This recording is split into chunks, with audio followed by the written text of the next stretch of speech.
Atzoko egun ederra izan zen Bergaran jendetza batu zen udaletxeak eta Olaso Dorrea Fundazioak Euskal Utopikoei saria banatzeko ekitaldira.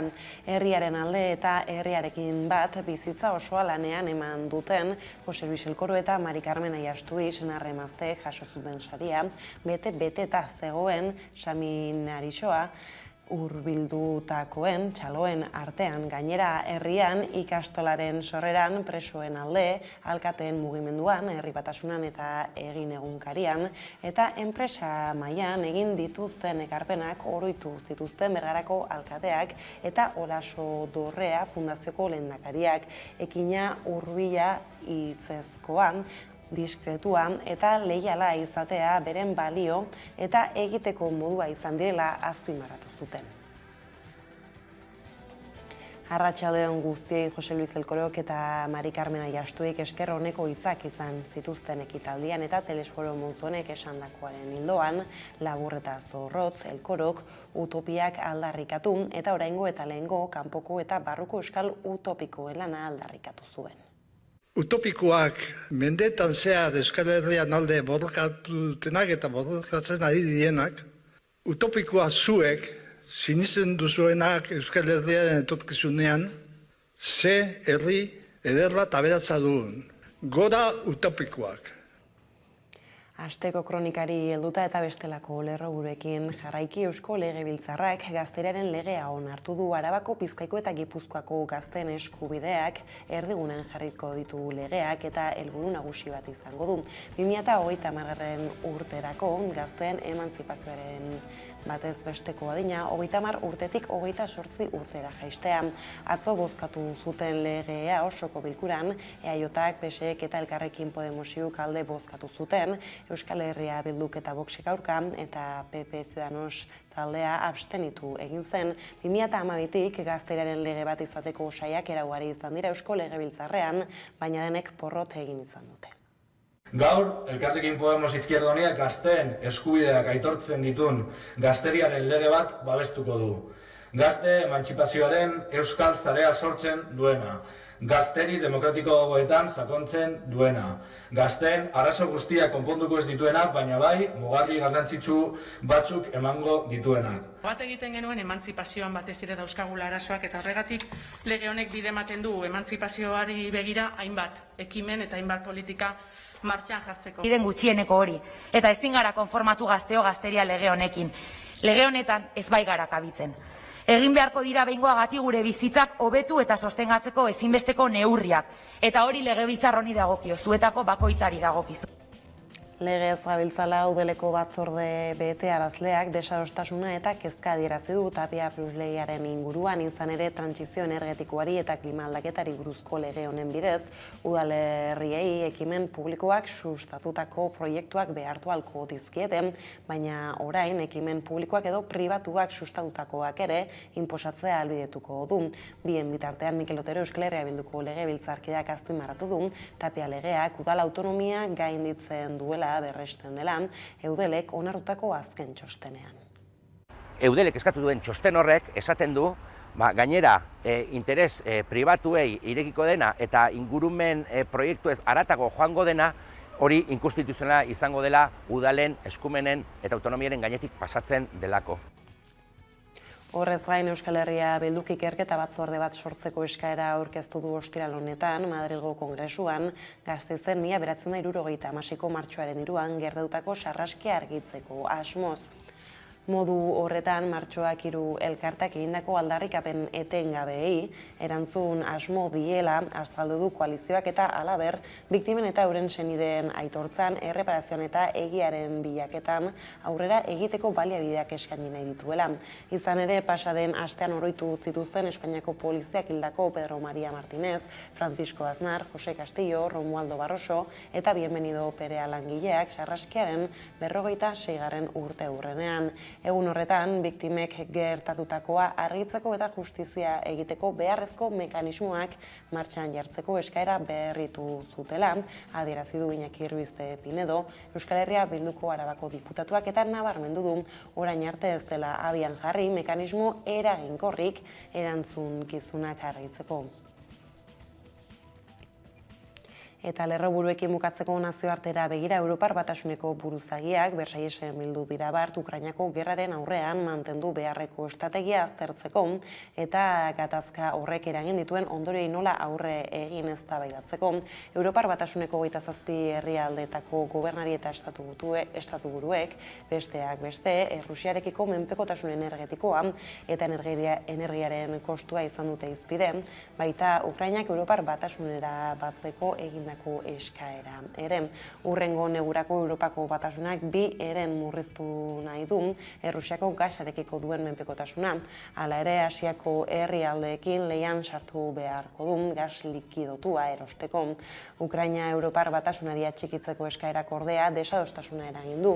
Estatukide batzuk prozesua azkartzaren aldea agertu baitira eta beste batzuk berriz ohiko bideari eustaren alde. Bada herrialdeen artean desadostasunak daudenez, espero bezala, ez da gai horrekiko aurrerapauso handirik egon eta fokua jarria dago martxoaren 24 eta 25 Bruselan egingo den goi-bileran. Eta gauzak horrela heldu diezaiogun eguneko argazkiari aipatu legez, Jose Luis Hilkorok eta Mari Carmen Aiastuik esker honeko hitzak izan zituzten atzo bigarren Monzon sariak jasotzerako orduan, hain zuzen ere Telesforo Monzonek esandakoaren ildoan, labur eta zorrotz Hilkorok utopiak aldarrikatu eta oraingo eta lehengo kanpoko eta barruko euskal utopikoen lana aldarrikatu zuen Udane Arbeo. Jendetza elkartu da Bergaran giro ederrean Olaso Dorrea Fundazioak Bergarako udalarekin bat Euskal Utopikoi saria banatzeko ekitaldian. Jose Luis Hilkoro eta Mari Carmen Aiastu senar-emazteek Euskal Herriaren alde bizitza osoan egin duten ekarpena aitortu eta saritzeko herritarrak, lagunak, senideak, Ezker Abertzaleko buruzagi eta kideak hainbat izan dira Bergarako seminariora hurbildu direnak. Telesforo Monzonek eta Maria Josefa Ganuzak bezala bizitzaren ardatz nagusi Euskal Herria, Euskara eta Euskal Kultura izan dituztenak komentzeko Monzon Ganuza saria sortzea erabaki zuten iaz Olaso Dorrea Fundazioak eta Bergarako udalak.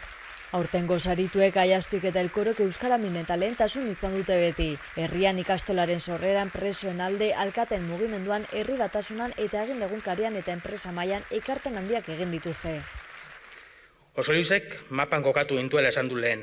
Mapan kokatu zuen Bergara hori pertsona askoren ideiekin, ekarpenekin eta lan voluntarioarekin ondu zen. Lan horretan aritu zen eta dabil Mari Carmen.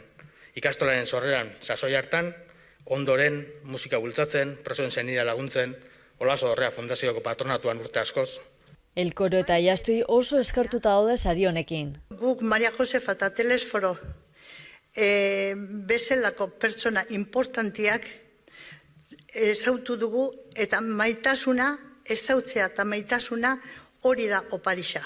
Telesforo Monzonek esandakoaren hildoan labur eta zorrotz Hilkorok utopiak aldarrikatu eta oraingo eta lehengo kanpoko eta barruko euskal utopikoen lana aldarrikatu du.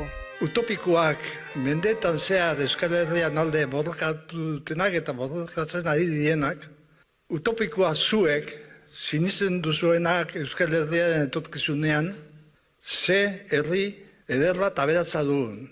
Gora utopikoak. Seminarixoa bete-bete eta txalo hartan hartu dituzte sarituak. Gazteria legea hizpide Arabako, Bizkaiko eta Gipuzkoako gazteen eskubideak erdigunean jarriko ditu.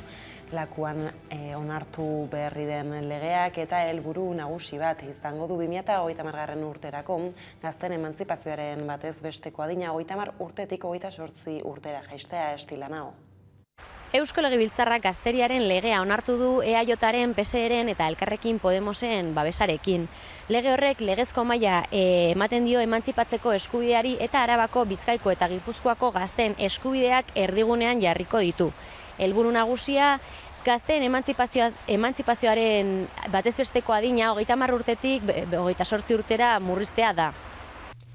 Ostegunean bozkatu zuten legea osoko bilkuran. Oro har, 12 eta 30 urte bitarteko pertsonei zuzenduta dago eta bultzatzaileen esanetan testuak gazteen eskubideak indartzeko eta adintarte horretako pertsonen artean balio demokratikoak eta tolerantzia sustatzeko neurriak biltzen ditu. Helburu nagusia 2030 urterako gazteak independizatzen diren batez besteko adina 30 urtetik 28 urtera jaistea da. 2012tik gazteriaren lege bat izateko saiakera ugari izan dira Eusko Legebiltzarrean, baina denek porrot egin dute. Legebiltzar taldeen diskurtsoei erreparatuz gero, gainera, agerian da legearen inguruko adostasun erabatekorik ez dela. Izan ere, EAJak, PSek eta Elkarrekin Podemosek alde bozkatu zuten, baina Euskal Herria Bilduk eta Voxek aurka egin zuten eta PP eta Ciudadanos abstenitu egin ziren. Gaur, Elkarrekin Podemos Izquierda Unida gazteen eskubideak aitortzen ditun gazteriaren lege bat babestuko du. Gazte emantzipazioaren euskal zarea sortzen duena. Gazteri demokratiko gogoetan sakontzen duena. Gazteen arazo guztiak konponduko ez dituena, baina bai, mugarri garrantzitsu batzuk emango dituenak. Bat egiten genuen emantzipazioan batez ere dauzkagula arazoak eta horregatik lege honek bide ematen du emantzipazioari begira hainbat ekimen eta hainbat politika martxan jartzeko. Biden gutxieneko hori, eta ezin gara konformatu gazteria lege honekin. Lege honetan ez bai gara kabitzen. Egin beharko dira behingoagatik gure bizitzak hobetu eta sostengatzeko ezinbesteko neurriak. Eta hori legebiltzar honi dagokio, zuetako bakoitzari dagokizu. Legebiltzarreko kontuez, Eudeleko batzorde betearazleak desadostasuna eta kezka adierazi du Tapia legearen inguruan, izan ere trantsizio energetikoari eta klima aldaketari buruzko lege honen bidez, udalerriei ekimen publikoak sustatzeko eskatu aldiete, baina baita ere pribatuak. 2021ko abenduaren 9an Eusko Legebiltzarrak ingurumen administrazioaren legea onartu zuen. EAJaren eta PSeren zuzenketen bidez aldaketa erradikalak egin ziren lurraldearen antolamendurako legean, goi mailako interes publikoko proiektuen figura sortzeko. Jaurlaritzak udalerriei ezarri ahal izango dizkie proiektu horiek naiz eta plan horiek tokiko arauen aurkakoak izan. Tapia legea izenez ezagutu zen eta herri mobilizazioak ere eragin zituen. Lege honek ingurumenaren elementu guztien babes maila bermatzen duen esparru juridikoa ezartzen du eta araudi adimenduaren kontzeptuari jarraituz eginda. Aldaketa hori aho batez kritikatu zuten oposizioko talde guztiek eta azpimarratu zuten udal autonomiaren aurkako erasoa dela. Era berean dozenako udalek tartean Gasteizkoak aurka egin zuten. Bien bitartean Euskal Herriko agintaritzaren aldizkariak Tapia legea indarren sartu zela oraindik argitaratu gabe zuela Arantxa Tapia sailburuak iragarri zuen beste buelta bat eman ziola. Aldaketa horretan datza Tapia Plus legea, udalerriei ekimen publikoak sustatutako proiektuak ezartzez gain, ekimen publikoak edo pribatuak sustatutakoak ere ezartzea ahalbidetuko duena. Aldaketa horiek trantsizio energetikoari eta klima aldaketari buruzko legearen aurreproiektuan jasota daude. Horren aurrean Eudelek Euskadiko Udalen Elkarteko batzorde betearazleak alegazioak aurkeztea erabaki du. Goi mailako interes publikoko proiektuen ezarpenarekin desadostasuna eta kezka deklaratuta. Eudelen txosten horrek esaten du lege hori inkonstituzionala izango dela udalen eskumenen eta autonomiaren gainetik pasatzen delako. Testu inguru honetan subiranistek adierazi dute Eudelen txosten horretan berretxe egiten dela EH Bildu duela hilabete batzu salatu zuena. Eudelek eskatu duen txosten horrek esaten du, gainera interes pribatuei irekiko dena eta ingurumen proiektuez haratago joango dena, hori inkonstituzionala izango dela udalen eskumenen eta autonomiaren gainetik pasatzen delako. Gaineratu du larrialdi klimatikoari aurre egiteko elkarrizketa eta adostasun zabalak behar direla, herri akordio zabalak, bestalde orain solasaldiaren eta kontsentsuaren garaia dela esan du eta ez inposizioarena. Eta aspaldiko aldarrikapenari berriro heldu diote Trebiñun eta Trebiñu Araba da mugimendua abiatu dute otsail amaieran integrazioa eskatzeko asmoarekin antolaketa administratibo zentzugabeari aurre egiteko lan egingo dutela ohartarazi dute plataformako kideek egoera juridiko administratiboa amaitu eta arabartzat aitortzen dituzten arte. Trebiñun Araban sartzeko eskaera berrindartu du herritar talde batek, orain duten administrazio antolaketa zentzugabea dela deritzote eta egoerari aurre egiteko Trebiñu Araba da plataforma berrabiarazi dute. Urte luztez izan den aldarrikapenari bultzada eman nahi izan diote eta dozenaka norbanako eta eragile bat egin dute aldarrikapenarekin. Ohartarazi dute lan egingo dutela egoera juridiko administratiboa amaitu eta arabartzat aitortzen dituzten arte. Aspaldiko aldarrikapenari berriro heldu diote Trebiñun eta Trebiñu Araba da mugimendua abiatu dute integrazioa eskatzeko. Egungo egoera anakronikoa, antidemokratikoa eta antinaturala dela salatu dute bizilagunek, eta argi utzi dute agortuta dagoela historian zehar izan diren arazoei aurre egiteko erabili den hitzarmenen bidea. Izan ere, hitzarmen horiek ez dituzte dagoeneko herritarren premiak betetzen. Gainera, duela gutxiko Gaztela eta Leongo hauteskundeetan izandako datuak ere azpimarratu dituzte, eta horien atzean esanahi bat dagoela adierazi dute. Izan ere, abstentzioa izan zen nagusien klabean, 64,1%ko Atrebinun eta 49,48%koa Argantzonen. Erakundei eta alderdi politikoei behingoz hitzetik ekintzetara pasatzeko galdegin diete. Usansoloko ordea badu desanexioaz bozkatzeko data zehaztua martxoaren 27 nahi alduzu Usansolo udalerri independente gisa eratzea. Galdera horri erantzuteko aukera izango dute Usansoloko auzoren batean bizi diren 16 urtetik gorako herritarrek. Galdakoko udalak esan zuen martxoa amaitu aurretik egin nahi zuela galdeketa eta dagoeneko bada data. Urtarril amaieran udal batzakoni izia eman zion Usansoloren desanexioari buruz galdeketa egitari eta baita bereiztearen ondorioak jasotzen dituen memoriari ere. Goizeko 9:00 arratsaldeko 8:00 izango dute irekia bozkalekua Unkinako herri ikastetxea. Agiri ofizial bat eraman beharko da. Balore eraldatzaietan garatzen diren ekintzaile elkarte, enpresa txiki zein kooperatiben deiatupea da Teia Fabrika. Bertan izan da Mekako Donostiako lantaldea, elkarlana, ekonomia soziala eta kultura ardatz dituen proiektua ezagutzeko ikustezagun.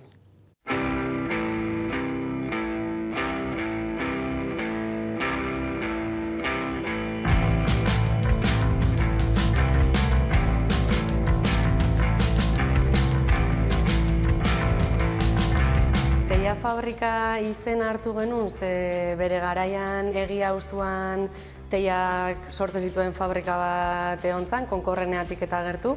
Eta orduan, memoria historikoak badaka Teia Fabrikan ere garrantzi bat, gordegia ere hemen dago egiako artxibategi grafikoa eta hola.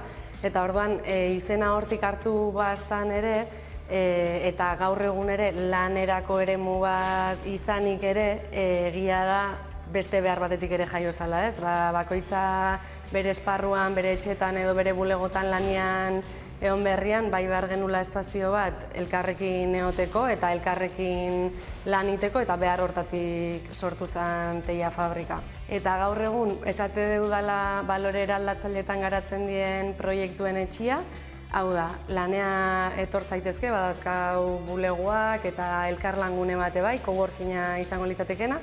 Orduan, espazio bat da lanera etortzeko, baina hortik haratago bai balore eraldatzaileak sustatzeko espazio bada, aretotan ere gure agenda hausnarketarako tresna bada. Orduan, bai gustatzen zaigula esatia lanea etortzia baino ere dela elkarrekin pentsatzeko, hausnartzeko eta ekiteko espazio bat, ez? Azken batean ezagutza pila bat biltzen dira hemen. Azken batean hemen daudenekin, esan dezakegu komunitate ezberdinak ditula lan hildo Teia Fabrikak, alde batetik hemen lanian dagoen jendeakin, gustatzen zaigu esatia, konexio modukoak sortzen ditugula, baten beharrak eta bestianak kontuan hartuz uztartu daitezkela proiektuak eta inkluso proiektu berriak edo kolaborazioak sortu daitezkela.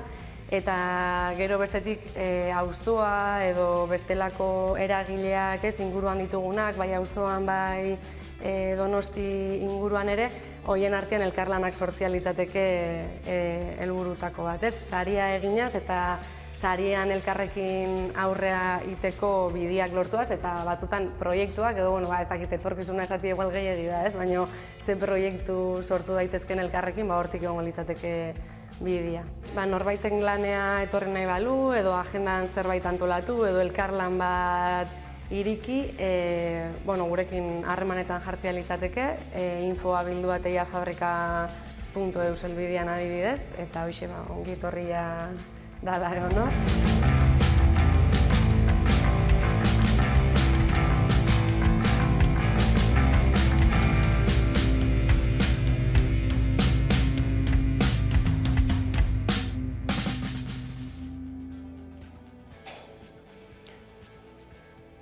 Udara begira ordea 2022ko udalekuak programak 3.973 plaza eskainiko ditu Hego Euskal Herriko gazteentzat.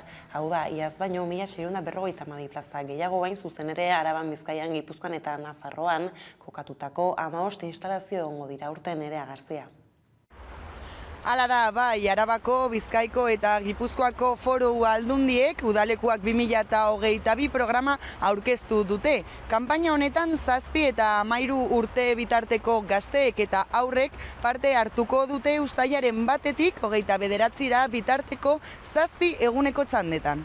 Aurrek kirol eta kultura jarduerez gozatu ahal izango dute, hala nola museotara bizitak, rumi esaldia, txalaparta, mitologiari buruzko gaualdiak, lasertag, mendiko bizikleta jaitziera eta arrauna. 3.973 plaza eskainiko dira eta 15 instalazio. Gazteen artean kultura transmisio bide diren jarduera programa bat eskaintzen dugu. Aurrek gure sustraiez, gure kulturaz eta ondareaz gozatzea eta guzti hori modu divertigarrian ezagutzea bermatzeko programa da. Aldi berean, Bizkaian, euskararen erabilera informalaga zuzenean lotutako jarduerak be egingo dira. Horri esker, umeak hizkuntza erosotasunez, erraz, gustora eta ia konturatu barik ere, hobeto ezagutu eta hobeto erabiltzeko aukera eskainiko da jake. Araban izena emateko epea martxoaren 21 hasi eta 30 amaituko da, eta zozketa apirilaren 6 egingo da. Bizkaian aldiz, martxoaren 17 amaituko da, eta zozketa apirilaren 28 egingo da. Azkenik Gipuzkoan izena emateko epea martxoaren 21-tik 29 zabalik egongo da, eta zozketa apirilaren 4 egingo da. Nazioarteko gaiei helduta berriz, Bilboko portura Errusiako gasa heldu da. Europako Batasunak oraingoz ez du debekurik ezarri, baina beste merkatu batzuetatik inportatzea aztertzen ari da, bai hobien bidez, bai gasontzietan. Hori bai Europako Batasunean Errusiako gasa eta petrolioa inportatzen jarraitzearen kontrako ahotsak ugaritu egin dira azken egunotan. Hala, Greenpeacek protesta ekintza egin du Errusiatik iritsitako gasontziaren aurrean. Gerrari ez eta gasak gerra finantzatzen du lelopean, salatu dute hain zuzen ere Bilboko portutik sartzen den gasak gerra finantzatzen duela Aiara Durreta.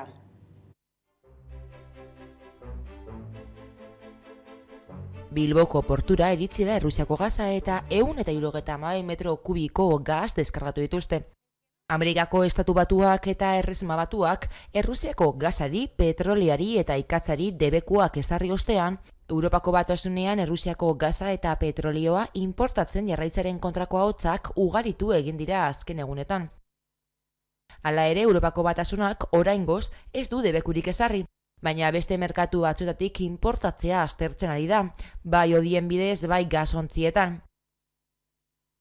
Zierbenan deskargatzen ari den Errusiako gasontziaren aurka, gainera, protesta egin dute Greenpeaceko bi ekintzaileek.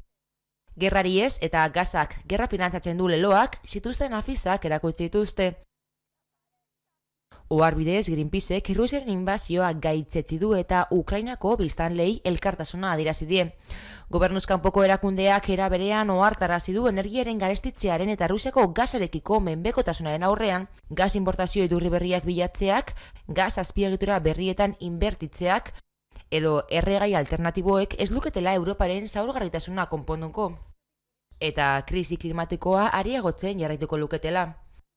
Goizean egin dute ekintza eta ostegun arratsaldean Bilbon hainbat kolektibok protesta egin dute gas fosilaren inportazioa salatzeko eta erregai fosilen ustiapena eta nazioarteko gatazken arteko harremana agerian usteko. Baita Errusiatik gaza jasotzen den bitartean, armak bidaltzeren hipokresia akusatzeko ere. Izan ere, hurrengo negurako Europako Batasunak bieren murriztu nahi du Errusiako gasarekiko duen menpekotasuna gas likidotua erosteko, baina Asiako herrialdeekin lehiatzen sartu beharko da Aiara Durreta. Europar Batasunak erabaki du Errusiako gasarekiko duen menpekotasuna murriztu beharra dagoela lehenbailen. Epe luzerako helburuak baditu, baina hurrengo negurako Europako Batasunak Bi ere murriztu nahi du Errusiako gasarekiko duen menpekotasuna. Paper gainean kontuak garbi agerri dira, errealitatean ordea gauzak ez dira horren errazak. Asiako herrialdeekin lehian sartu beharko baitu gas likidoa erosteko. Tartean, gai hori aztertu dute Europar Batasuneko 27 estatu eta gobernuburuek ostegunean Versaillesen egindako goi-bileran. Batzarrean beste gai batzuk izan dituzte ere hizpide besteak beste energiaren prezioaren igoera eta Errusiaren kontra hartutako neurri ekonomikoak eta aurrerantzean ezar daitezkenak. Horrez gain defentsari dagokionez gastu militarra handitzea proposatu dute. Emmanuel Macron Frantziako presidenteak egin du anfitriolanak bileran eta baieztatu duenez, Errusiak Ukrainari egindako erasoak erabat birdefinituko du Europako arkitektura. Ukraina Europar Batasunari atxikitzeko eskaera main gainean jarri dut ere eta horrek desadostasuna sortu du. Estatukide batzuk prozesua azkartzearen alde agertu baitira eta beste batzuk berriz ohiko bideari eustearen alde. Espero bezala, gaiaren inguruan desadostasuneza dagoenez herrialdeen artean, ez da gai horrekiko aurrera pauso handirik egon, eta itxaropena jarria dago martxoaren 24an eta 25ean Bruselan egingo den goi-bileran. Bada gaur Eusko Jaurlaritzak eta Euskal Elkargoak gerren ondorioz lekualdatutako pertsonak omendu dituzte eta migratzaileak hartatzeko lankidetza indartu dute. Aldebanako lehendakariek Santiago Zubian egin dute ekitaldia eta horrez gain lakuak hilanderasko errefortzua izeneko baliabide berria aurkeztu du. 150 lagunentzako lekua duena eta Ukrainatik etorritako pertsonen eskura jarriko duena. Eta gaur, Zubi honetan elkartu gara, Ukrainako inbaziotik eta gerratik ihes egiten duten pertsonen harrerarekin dugun konpromisoa adierazteko. Oroimenean eta elkartasunean elkartzeko zubia da hau. Zubi honetatik terrorismoaren biktimekiko oroimena eta elkartasuna adierazten dugu. Euskadin eta Europan osoan. Aurten bereziki Errusiak pertsona errugabeak erasotzen dituen une hauetan. Zubi honetatik ere, pandemiako 2 urte hauetan hildako pertsonen familiekiko oroimuna eta elkartasuna adierazten dugu. Bada gauzak horrela direla, iritsi gara albistegiaren bukaerara hegazkin taldearen, Isila nabil orain kantuarekin agurtuko zaituztegu ostiral honetan. Beraz gustatuko zaizuelakoan besterik ez gure aldetik hauek izan dira eguerdiak gurean gaur zituenak. Guztiak eta gehiago nahi duzuen aldiro 11.usatarian ondo izan eta bihar arte.